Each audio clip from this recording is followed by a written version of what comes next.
to wait 2 more minutes, and then we're going to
I hate everything. Thank you, Victoria. I was going. I was in it. I was doing it. All right. So, I'm going to be talking about movements, and when I'm talking about this, I want you to think about how it can be applied in debate. So, whether it's movements are inefficient, movements are good, movements, what is the relationship between debate and outside movements? Because yesterday, you heard a perspective that talked a little bit about movements, more specifically about organizations, right, that have spawned certain movements like BLM, the organization. Lee, why are you like this? And so I want you to think about what the implications of these arguments are in debate. How can you use these? So we're going to pause here and there, and I'm going to ask you, so what was the implication of this argument? Okay, so this is something that I am really passionate about personally. It's what my dissertation is going to be about. I've been studying protests surrounding monuments specifically, so that is kind of why you're going to see a good number of pictures about that.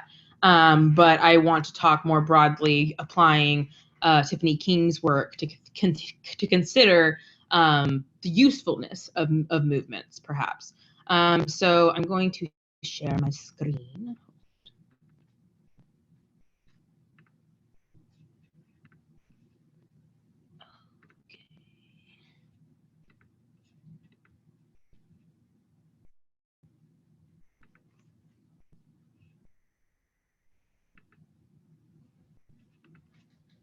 Okay, cool. All right, so can you see this?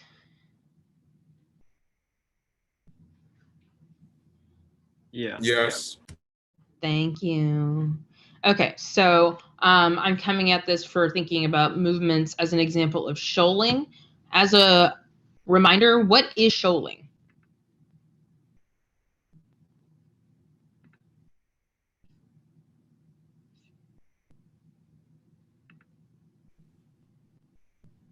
Like slowing down, kind of. And what does that do? Iris says disrupting Western knowledge production. Definitely.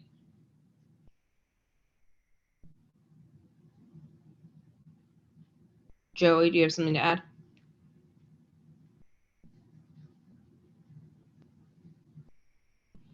Okay, so coming at it from that frame, thinking about movements as an example of shoaling, as disruption of Western knowledge production.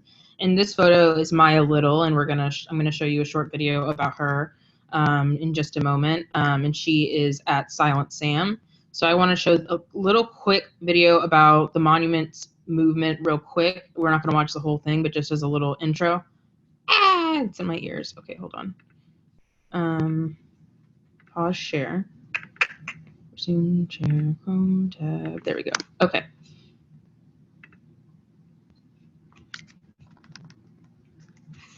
Can you hear or can you only see? You can only see. Only see. Okay. Remind me how you do. If you unshare and then Mhm. go back to share screen, when you're selecting Yeah. which window or tab, there's a small box at the bottom of that white box that you can click to share volume or share audio. Okay. You see it?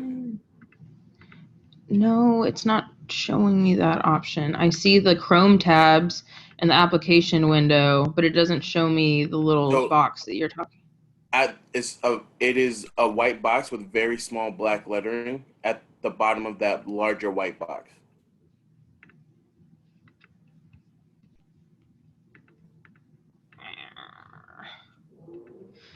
Okay. It might be because I'm using the Zoom browser. Okay. If you send it to me, I can play it. Thank you. I would appreciate that. Yeah, I've been using the Zoom browser because I borrow a laptop from the University of Iowa, and in order to download anything, including update Zoom, I have to get admin password, which requires me putting in a request to IT. It's a pain in the butt. Okay, so I sent it to Elijah. I'm about to share the screen.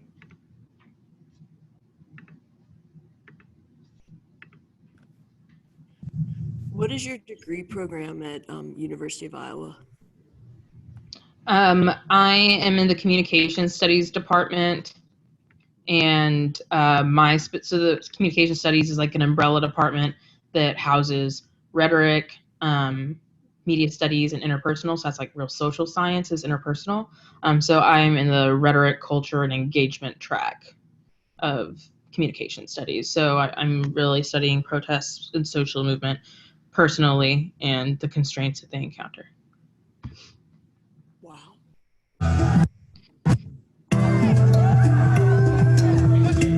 This is a coming home moment to see that down there every day out and had to come and see that park statue in this park and be reminded of the racial hatred.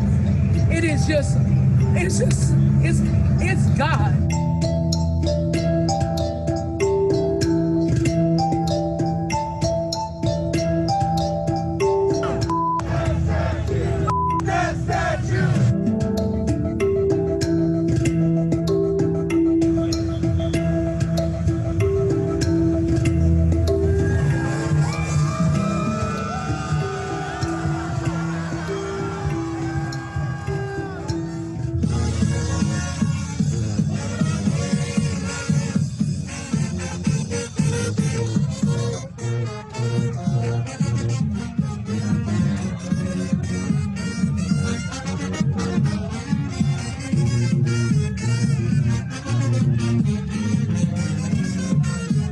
Retribution. Emotional reparations.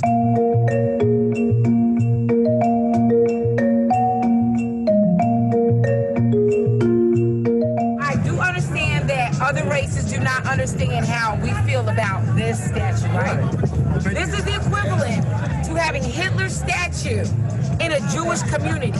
This part of Portsmouth is predominantly black. Why do we have to come down here and see this? Can we pause the video, or we can stop the video for now? I just wanted to show part of it. I would definitely encourage you. I can share the link and you can watch the whole video if you'd like, but we just have a short period of time. I just wanted you to get a perspective from the people who are really involved on the ground and what it means to them, and just sort of an introduction to what they're doing. So I'm gonna go back to sharing my screen. Thank you, Elijah, for doing that. And okay, so something else I wanted to show you is just like there are variety. So based on who you ask, how would you characterize the movements, the interactions that you saw in that video? How would you describe what they were doing?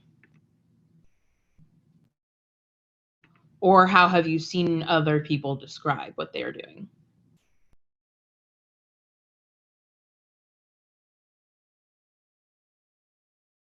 I've seen others describe it as disrespectful. So will you elaborate a little bit more about why maybe they think that, or what their reasoning for thinking that is? Well, like the main argument for like keeping these up, that's a part of our history, and they're just trying to erase it. So it's like being disrespectful to our history. So it's like keep them up or like don't vandalize them or stuff like that. I don't agree with that, of course, but like that's like kind of the main argument I've been seeing in opposition to these like protests, or not protests, like the tearing down of these monuments. What else?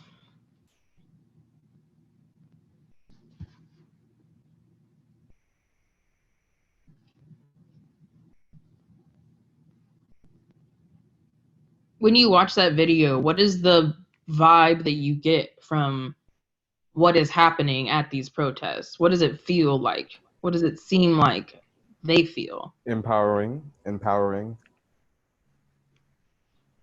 what makes you think that? Taking down these statues that honor people who hated them is like a form like of self-love. Like, I think that just makes sense. Yeah, definitely. What else did you see, and not just Terrence, anyone, that did you see in the video that might characterize the emotions or the feeling of being at those protests? It felt like a celebration. And what made you think that? I like the music and also the chanting and cheering. Right. It does feel like a celebration. And I think it's important to see that type of footage because we constantly see footage of other things that just allows people to criminalize what people are doing at these protests. And so I think it's important to see it from a different perspective to show what it means to them. You know, there are other people who present what's happening as something that is really violent. And look at these vandals, even vandalism as a term that is being used to talk about what's going on is just a way to criminalize what other people would say is freedom of speech, right? It kind of depends on who's speaking, whether or not those freedoms are actually going to be respected and protected. I want to show you another example. It would be very quick.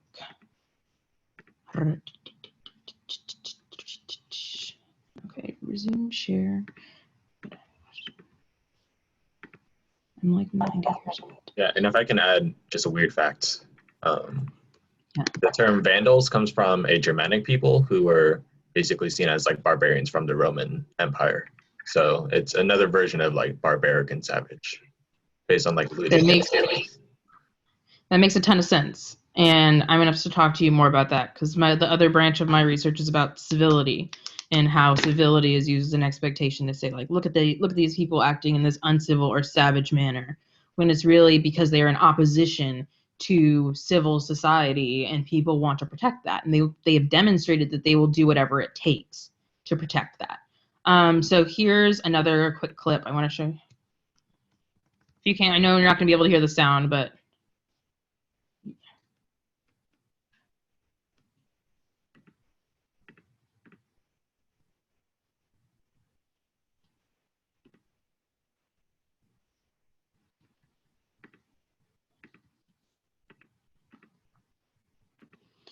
okay, so what about, I know you couldn't hear the music, but what about that clip?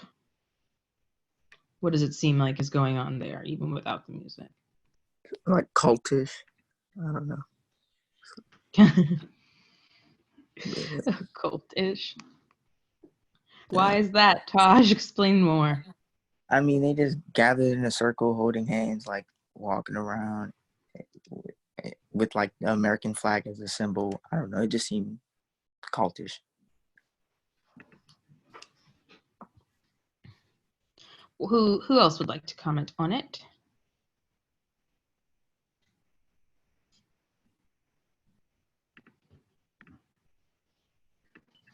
Okay, hold on. Let me. Go ahead. I think that it's an example of well, I don't know exactly like the demographic of people who are dancing, but it seems like social life within social death, in the sense of like I read somewhere that they were doing like a Native American ritual of like celebration or something with like the music that was being played and the way that they like danced and stuff.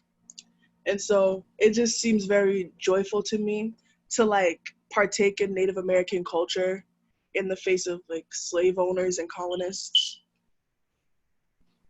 Yeah, I think that's a good point. And I think, interestingly enough, although the sound just wasn't working because of a technical problem, I sent it to you. I don't know if anyone who has sharing power, I just put the link in there if you'd like to share it with sound, since it's a short clip, just to kind of show. Thank you very much. Just to kind of show the juxtaposition of something, how you can see something without sound and how it could be described and perhaps reframed as something than what it was originally intended.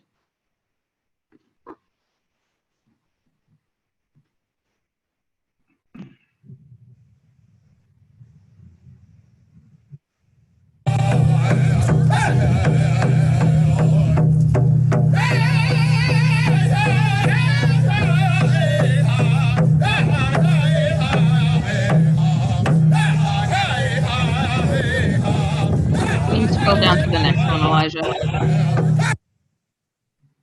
Yeah, there we go. Thank you.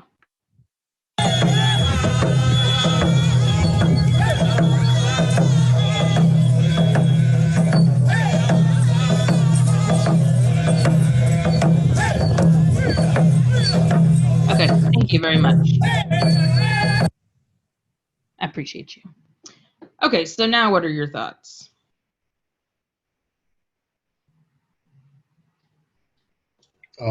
I guess I could say it's like an embracing of personal culture in opposition to like a colonialist symbol.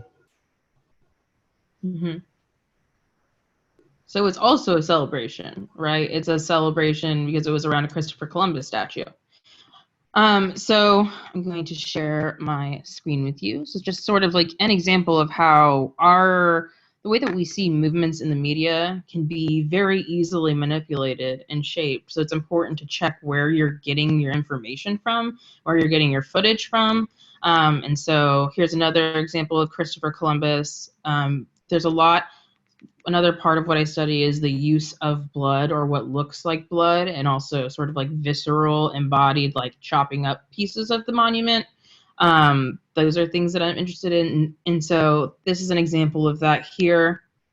I wanted to talk about the different discourses surrounding monuments. They are obviously racialized. There is a reason that these armed white men right here that you see in the picture that are, as you can see, their signs say Trump, Pence, end lockdown. Most of them are not wearing masks, and they have semi-automatic weapons. But they are not bothered. They are not bothered by the police. They are not met with much resistance. And that is not the case for Black Lives Matter protesters. Why do you think that is? It's the anagrammatical blackness that we've been discussing, where, you know, anything that Black people do, the output is always going to be violent, dangerous, because of the Negrophobogenesis. Yeah, excellent. Absolutely. And I actually have some quotes from Tiffany King that would support exactly what you're talking about. But I think that it's just so interesting that during this time we've had such we've had such a very clear side-by-side between pandemic protesters with guns and peaceful protesters of Black Lives Matter. And if, you know, when we were thinking about Wilderson says, make the white people feel comfortable, right? So most of the time, Black people are not going to bring guns to a protest because that can be a death sentence, but not for these white men who have full rifles. And they deploy the military. So the military, our money goes towards the police, and it goes to the military in order to suppress things that we may believe in. Right. And additionally, for years, hundreds of years, they've been working to use those resources to put undercover cops in protest movements. Also think about like COINTELPRO using agents to infiltrate protest movement and social movements in order to know what they were up to and to better suppress them. So there is a lot of pressure and a lot of resources being pushed and thrown against particularly Black Lives Matter movements, but movements for Black liberation, civil rights movements as well. We've talked about how Fanon was surveilled, Malcolm X, Martin Luther King. Lots of different scholars have been surveilled, Wilderson, in their time because they're perceived as radical and threatening. So I'd like to think about protest as shoaling. So King says, conquest, as well as resistance to conquest, is a living, quotidian, and ever-present moment that actors can interact with and interrupt. This is at the Don Juan de Oñate statue in New Mexico. And this is after it was removed. It was actually removed because they were afraid of vandalism. And then this indigenous man started to dance on top of where the monument used to stand. And so perhaps the defacement and bloodying of a conquistador whose legacy still moves through and shapes everyday life in North America and the Americas is a way to illuminate a path towards a way of life between available language and the space of the unthought, or at least unspoken. These extra discursive and semi-grammatical performances, defacements, and modes of living that confound normative modes of being must coexist and work on the relations of conquest. How might you apply that in a debate?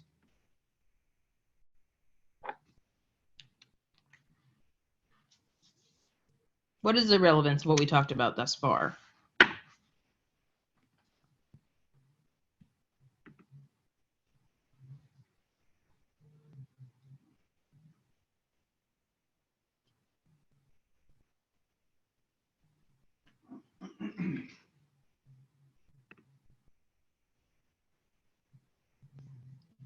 All right, let's ask Tiffany King in this next quote real quick and see if you have an answer after that. Let's see. More specifically, let me see if I can zoom. More specifically, she speaks to the striking use and placement of blood as an act of protest. Quote, the placement of blood on the statue's face, shoulders, arms, hands, feet, and back transports us to the inaugural scenes of genocide and capture that produced the human and the other human and less human, Native and Black bodies. And then this is my writing, sorry. Maya Little's protest similarly transports her audience to the bloody underside of Confederate legacy. Her arrest reminds us of the interconnected nature of criminal justice reform and enslavement. As Salehana explains, which I want to assign this to you later, the North and South are rhetorically situated as distinct, but anti-Black violence is not geographically confined to the South, nor is it temporally confined to the past. Resistance to colonialism and capture continues to be criminalized and prosecuted, while enslavement and genocide are dismissed as a past sin committed for the greater good. So Maya Little's protest, the woman who poured, which is a combination of her blood and paint onto this Silent Sam Confederate monument. What does this mean? What might these acts mean? Do they do anything? Again, how might you use these truths in debate? And technically this is the end of time, but if you'd be willing to stay 5 extra minutes to have some questions, that would be kind of you. Or is it like a form of resistance that they're like protests in this way is their own like sort of reconfiguration of how and what it means for colonialism still to exist and how that still affects their daily lives? Yeah, I think it's especially important what you said at the end, how it affects their daily lives. And King continues and says, the theatricality of this act makes conquest and enslavement a living present, an occasion of the now. More important, the theatrics make the historical and ongoing resistance to conquest by Indigenous and Black people visible, alive, and in effect repeatable. So I think that's what Taj is talking about, making it like these performances and these protests are shoaling and slowing the idea that we have moved past this, that this is no longer an issue, that it's not an issue of the now. How else might you use movements as an example for when you're debating to bolster an argument, or maybe as counter example, something like that? It can offer like an embodiment or a praxis to theory. So like the movement can animate or show ways in which we can translate a certain type of theoretical text into how it can practically change the lives of a community, or change the ways in which communities organize and interact with themselves and with the larger structures that they are situated within. Yes, absolutely. I think that's definitely true. And I think that's an important sort of framing to make. How else might you use this? I think sort of bouncing off what Quinn said, like a lot of times for like framework model of debate, like some of the TVAs or like the defense of the model will be like these skills or like these portable skills from debate will foster some sort of movements in the future. Tell me more about this. How might you use this to respond to that argument? So I think like the first quote was pretty good, because it talked about how like even in these movements, and like when you were explaining it, like these sort of agents are used by the state and like by the military to infiltrate these movements so that they can better use to suppress them. So it's like these movements never actually work. They just increase the amount of oppression that happens to marginalized groups. So you could use it to make the argument that movements don't work and it increases oppression against marginalized groups. How else could you use this argument?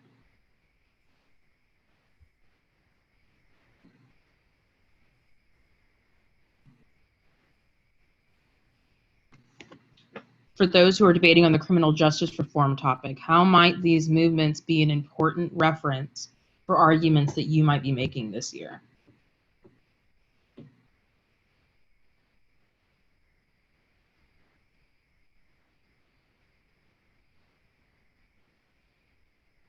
All right.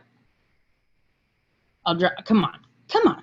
Or LD people. Well, that's also fine. But how might this shape the way that you go for some of the arguments that we've been talking about?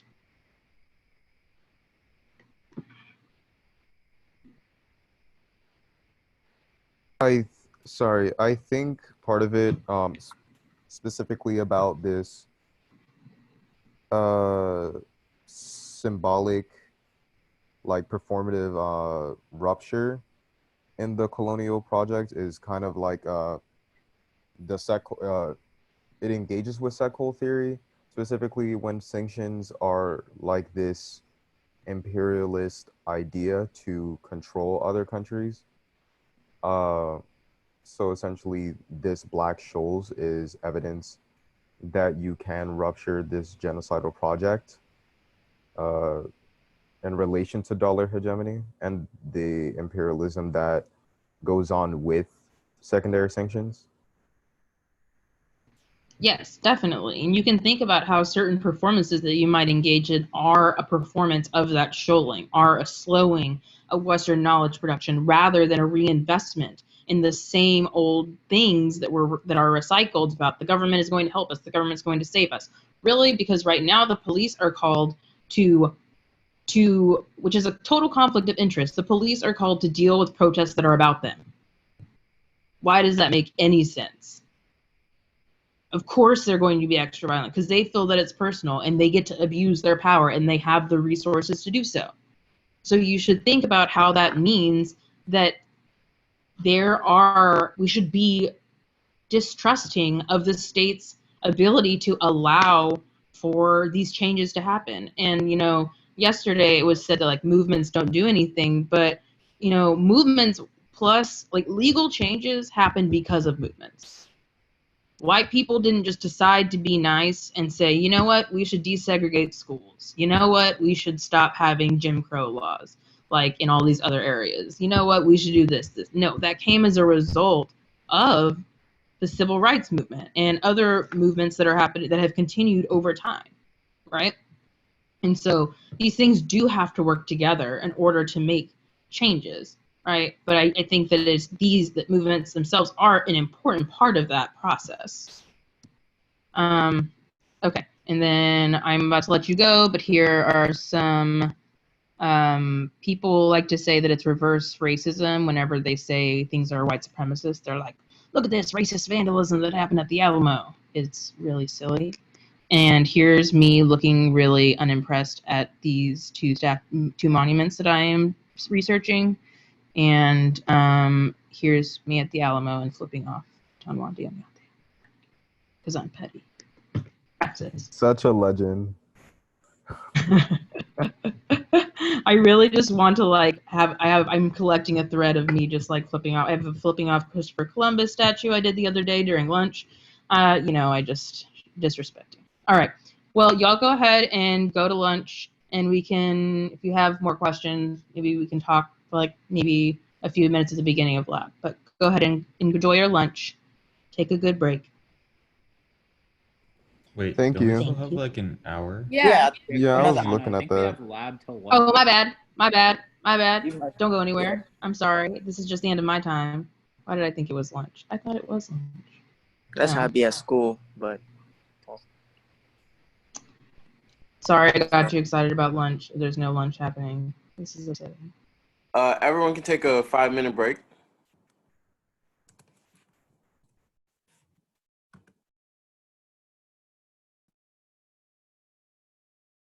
I read it like 11:25 to 11:50, but it's just 12-ish.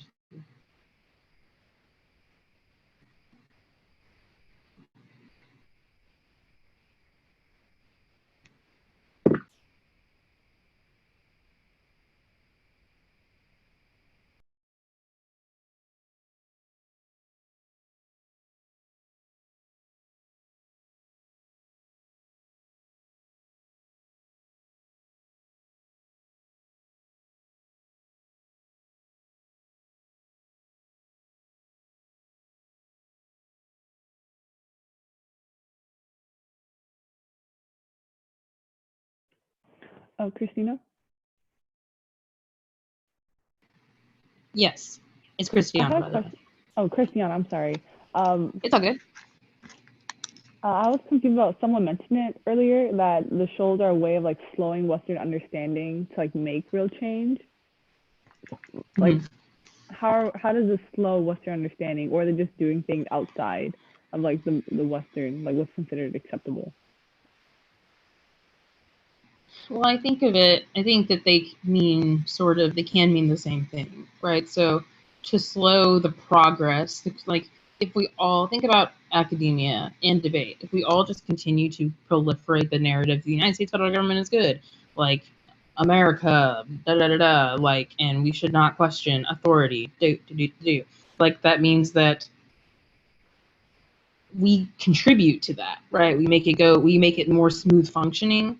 But if we start to create scholarship and ask questions, or in debate ask questions, maybe we don't want to support this. What if we came at this from a different perspective? So starting to stop that sort of smooth and quick functioning of Western knowledge as supreme and just like the automatic. Does that make sense? And so part of that in debate is like you introduce different types of research instead of just reading like stuff about why other countries are like terroristic or things like that. You should question maybe the United States is terroristic. I didn't say that. Maybe. You know what I mean? Like researching different perspectives and pushing back against the like a lot of things we read about, like what Winter talks about is like sociogeny and the way that certain narratives are sedimented about race, right? So part of the things you have to do is not contribute to continuing the use of those types of stereotypes, but pushing away, reframing, trying to like even like Black Lives Matter as a movement, right? Trying to push back against the idea that Black life does not matter. That makes sense. Thanks.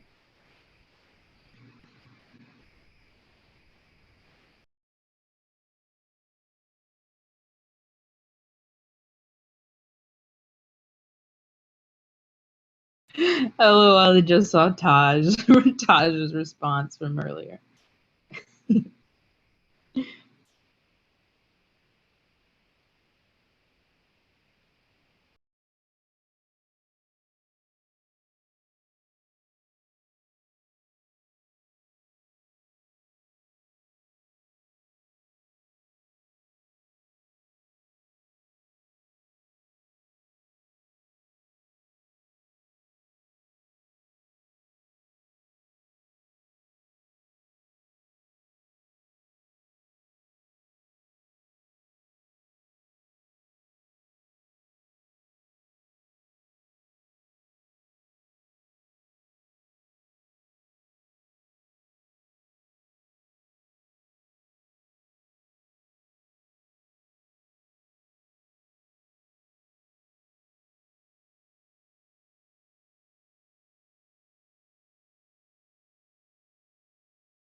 Okay, so I think everyone should be back. Can you go ahead and drop me a yes in the participants chat if you are back?